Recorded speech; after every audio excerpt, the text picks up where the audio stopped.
balik yung war on drugs ni Duterte. Pabor naman ako, Tukang. Okay naman sa akin yung kaso nga lang, huwag lang patayin. Ikulong na lang. Kasi kung papatayin mo yan kahit naman na-addict yan, may pagkakataon magbago yan kaysa papatayin mo. Paano pamilya niyan? Sino bubuhay dyan?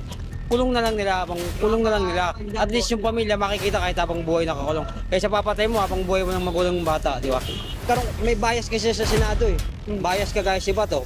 Hindi niya dapat yun, hindi sila kasama sa investigasyon kasi sila yung resource person Dapat hindi sila nagsasalita ron kasi dapat sila yung resource person. Hindi sila, kasi kasama kasi ni-investigahan, dapat hindi ka kasama sa pag-iimbestiga. Lumalabas doon, bias silang tatlo. Si Bato, si Padilla, at si Bongo. Walang kwenta yung hearing niya kung ganun man nangyari, di ba?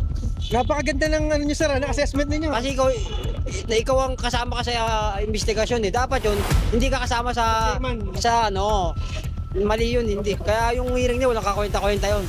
Sa tingin niyo bias yung hearing? Bias yun, kagaya ni Bato. Bias si Bato Inimbestiga ka, dati kang PhD. Natural, dapat yun, hindi ka kasama ron. Oo. Ang galing na analogy mo sir. Hindi ako nanonood dyan, mga hearing-hearing ng ganyan. Ako mas gusto kunyari, tatay ko, ako nung ganyan. Huwag lang patayin kahit habang buhay, at least nakikita namin yung magulang namin. Ikaw pa papayag kang habang buhay di mo makita yung magulang mo, di ba? Huwag na lang patayin.